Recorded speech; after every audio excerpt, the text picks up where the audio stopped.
Hello students, welcome to अध्ययन institute e learning platform. और आज हम फिर से एक ओलंपियाड का बहुत ही प्यारा सा क्वेश्चन लेके आए हैं। और आज हम लोग एक बहुत ही इम्पॉर्टेंट टॉपिक भी आपको एक्सप्लोर करा देंगे, जो कि होता है मोल फ्रैक्शन। खासकर 9-10 के बच्चों को नहीं पता होता है, लेकिन उसको यूज़ किस तरह से करना है और उसको यूटिलाइज किस तरह से करना है, उस कॉन्सेप्ट को दो तरीक़ों से समझेंगे। एक उसका बेसिक फार्मूला होगा और एक उसका इंटरप्रिटेशन होगा कि उसको कैसे यूज़ किया जाता है। ठीक है, तो चलिए पहले क्वेश्चन पढ़ते हैं।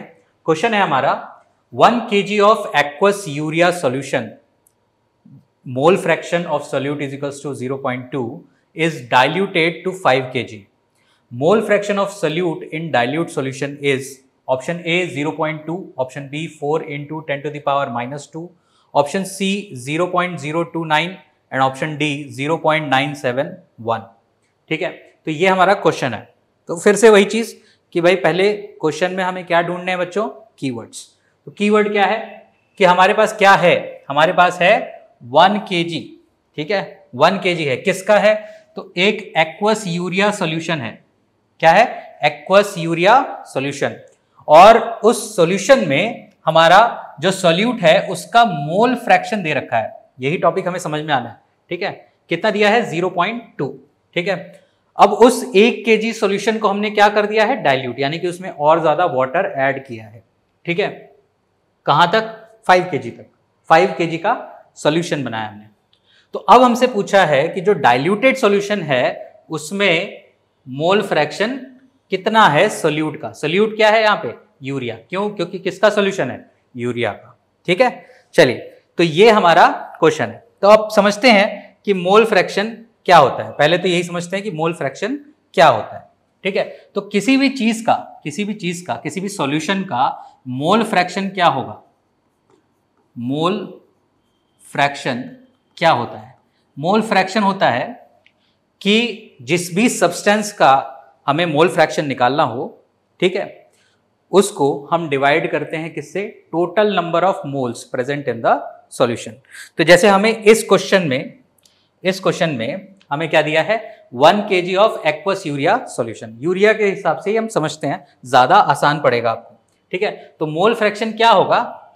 Number of moles of urea divided by. अब इस सॉल्यूशन में किस किस चीजों के मोल हो सकते हैं? या तो यूरिया का मोल हो सकता है या तो वाटर का मोल हो सकता है, क्योंकि दो ही है। एक्वस सॉल्यूशन है। एक्वस सॉल्यूशन मतलब क्या होता है बच्चों? जिसमें वाटर एडेड हो। वाटर में जो सॉल्यूशन बनाया जाता है उसको हम लोग बोलते हैं एक्वस सॉल्यूशन। तो एक्वस सॉल्यूशन है किसका? यूरिया का। तो मोल किसके होंगे? या तो यूरिया के या तो वाटर के। तो यहां पे डिवाइडेड बाय क्या हो जाएगा? Number of moles of urea plus number of moles of H2O, यानी कि वाटर। ठीक है, ये तो बेसिक चीज है। अच्छा, सर यूरिया का फॉर्मूला क्या होता है? यूरिया का फॉर्मूला बच्चों क्या होता है?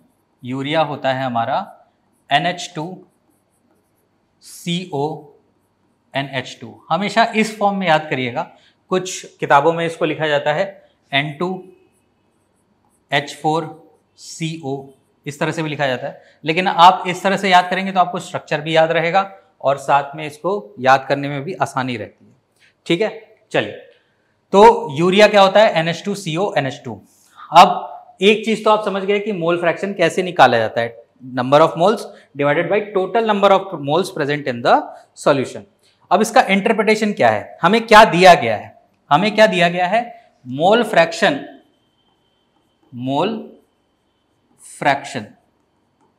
Of urea. ये हमें क्वेश्चन में गिवन है। कितना है? 0.2। इसका मतलब क्या है? इसका मतलब क्या है? 0.2 कैसे आएगा बच्चों? जरा ध्यान देखिए। अगर मैं उस फॉर्मूले में फिट करूं इसको, तो मैं 0.2 कैसे ला सकता हूं? 0.2 ऐसे ला सकता हूं कि मैं जो हमारा न्यूमरेटर है उसको मैं 0.2 करूं, डिवाइडेड बाई मेरा जो डिनोमिनेटर है वो क्या आ जाए? 1, है ना? 1 कैसे आ सकता है? 1 आ सकता है हमारा, अगर मैं 0.2, क्योंकि यूरिया का मोल कितना है मेरा? 0.2 है, और बचा हुआ क्या ले आऊं मैं? 0.8। ठीक है, तो 0.2 प्लस 0.8 कितना होगा 1। डिनोमिनेटर क्या हो गया मेरा 1। इसका मतलब है कि मेरा मोल फ्रैक्शन भी क्या आएगा 0.2।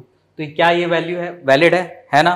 चलो तो यहां से मुझे एक इंफॉर्मेशन ये मिल रही है कि नंबर ऑफ मोल्स, अगर मैं 1 मोल सॉल्यूशन लूंगा, 1 मोल सॉल्यूशन लूंगा, 1 मोल सॉल्यूशन लूंगा, तो उसके अंदर number of moles of urea ये कितने हैं 0.2 हैं, और number of moles of water ये कितना है 0.8 है। ठीक है, ये इंफॉर्मेशन हमें सिर्फ इस डेटा से मिल गई कि मोल फ्रैक्शन ऑफ यूरिया कितना है 0.2 है। चलिए अब क्वेश्चन में हमें दिया है कि हमारे पास क्या है 1 kg है, 1 kg है सॉल्यूशन का। ठीक है, तो मोल से तो बात बननी नहीं है, हमें वेट निकालना पड़ेगा। चलिए फिर वेट निकालते हैं, है ना। चलिए तो मेरे पास क्या है number of moles of urea कितना है 0.2। तो वेट ऑफ यूरिया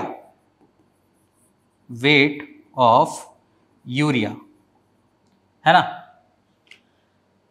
चलिए वेट ऑफ यूरिया अगर मैं बोलूं नंबर ऑफ मोल क्या होता है, यहां पे देखिए ध्यान से, नंबर ऑफ मोल ये कितना होता है वेट अपॉन मोलर मास, यही होता है बच्चों। तो वेट कितना होगा, weight is equals to number of mole into molar mass होगा।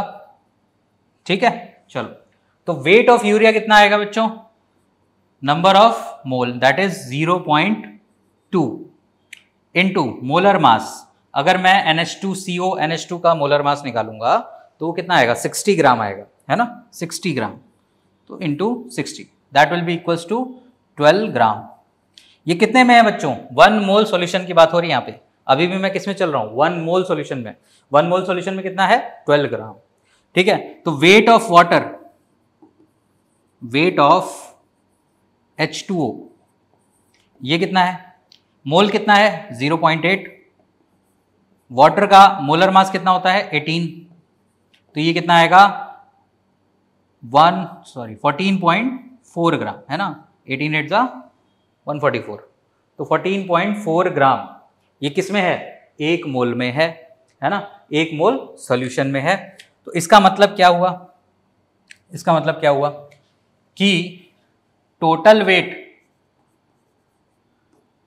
Weight of solution, total weight of solution ये कितना होगा, ये हो जाएगा, पहला कितना था यूरिया का 12 ग्राम प्लस वाटर का ग्राम कितना था 14.4 ग्राम, है ना, that will be equals to 26.4 gram. Total weight solution का कितना है 26.4 ग्राम, 1 मोल का वेट कितना है 26.4 ग्राम। ठीक है, चलिए तो 26.4 ग्राम में सॉल्यूशन में 12 ग्राम यूरिया है, यूनिटरी मेथड यूज करेंगे हम।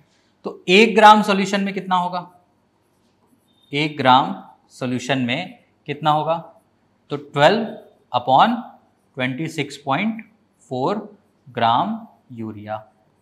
ठीक है, हमारे पास कितना है, हमारे पास कितना बच्चों 1 kg है ना, 1 kg। तो 1 kg सॉल्यूशन में कितना यूरिया होगा, तो वो होगा 12 डिवाइडेड बाई 26.4 इंटू 1000 ग्राम होगा। ठीक है, क्लियर है। अब आप अगर इसको सॉल्व करेंगे तो ये कितना आएगा, पॉज करके एक बार कैलकुलेशन कर लीजिए, है ना, 12 अपॉन 26.4 इंटू 1000 ग्राम यूरिया। ठीक है, ये आ जाएगा 454.5 ग्राम। ठीक है, इतना ग्राम हमारा यूरिया है इन 1 kg सॉल्यूशन। ठीक है, अभी तक हम 1 kg सॉल्यूशन की ही बात कर रहे हैं। अब इस सॉल्यूशन को हमने क्या किया, डाइल्यूट कर दिया। डाइल्यूट के टाइम पे हम सॉल्यूट ऐड नहीं करते हैं, हम सिर्फ और सिर्फ वाटर ऐड कर रहे हैं। ठीक है, हम सिर्फ और सिर्फ क्या कर रहे हैं, वाटर ऐड कर रहे हैं। तो 1 kg सॉल्यूशन में जितना यूरिया था उतना ही यूरिया हमारा 5 kg वाले सॉल्यूशन में भी रहेगा। ठीक है, तो 5 kg सॉल्यूशन, 5 kg सॉल्यूशन में भी कितना होगा, 454.5 ग्राम यूरिया। ठीक है, क्लियर है, आई बात समझ में? चलिए, तो हमारे पास 5 kg में यूरिया पता चल गया। अब वाटर कितना है वो भी पता कर लेते हैं, क्योंकि मोल फ्रैक्शन क्या होता है, number of moles of water भी होगा उसमें, तो हमें वो भी निकालना पड़ेगा, है ना। चलिए, तो weight of water in 5 kg solution, 5 kg solution, ये कितना होगा, 5 kg सॉल्यूशन है, उसमें से 454.5 ग्राम हमारा यूरिया है, तो बचा कुचा क्या है, वाटर है। तो 5000 माइनस 454.5 ग्राम, इतना हमारा वाटर होगा, है ना। इसकी वैल्यू कितनी आएगी, इसकी वैल्यू कितनी आएगी, ये आएगी 4545.5 ग्राम। ठीक है, चलिए, अब मैं यहाँ पे नंबर ऑफ मोल्स निकालता हूँ किसके, यूरिया के। ठीक है, तो number of moles of urea, ये कितने आएंगे हमारे पास, वेट अपॉन मोलर मास, एक ही फॉर्मूला है, तो वो क्या होगा, 454.5, ये गिवन वेट है, डिवाइडेड बाय मोलर मास कितना होता है, 60। ठीक है, number of moles of water कितने आएंगे, number of moles of water, ये कितने आएंगे, 4545.5 डिवाइडेड बाई 18, यही आएंगे बच्चों। ठीक है, पॉज करिए, नंबर ऑफ मोल्स निकालिए फटाफट।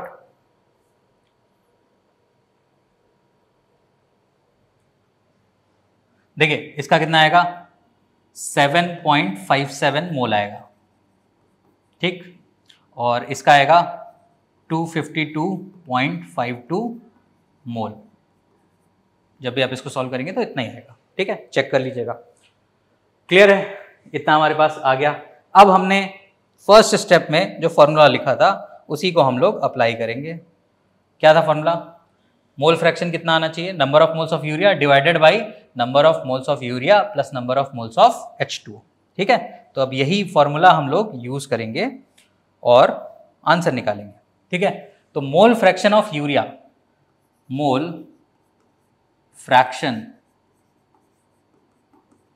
Of urea, that will be equals to number of moles of urea, that is 7.57 divided by number of moles of urea, that is 7.57 plus number of moles of water, that is equals to 252.52। ठीक है, ये कितना आएगा, 7.57 divided by 260.09 आएगा, है ना, 260.09। ठीक है, अब पॉज करिए, डिवाइड करिए, आंसर निकालिए। आंसर आपका कितना आना चाहिए, 0.029। ठीक है, 0.029। चलिए देखते हैं ऑप्शन में ये आंसर है कि नहीं है। ठीक है, ऑप्शन ए 0.29, ये नहीं हो सकता। ऑप्शन बी है 4 × 10⁻², नहीं हो सकता। ऑप्शन सी हमारा है 0.029, तो ऑप्शन सी हमारा करेक्ट आंसर है और हमने ये वैल्यू फाइंड भी कर ली है। क्लियर है, तो उम्मीद करता हूं कि आपको ये मोल फ्रैक्शन का कंसेप्ट भी समझ में आया होगा और ये सॉल्यूशन किस तरह से किया जाएगा ये भी समझ में आया होगा। ठीक है, मिलते हैं नेक्स्ट लेक्चर में, तब तक के लिए थैंक यू।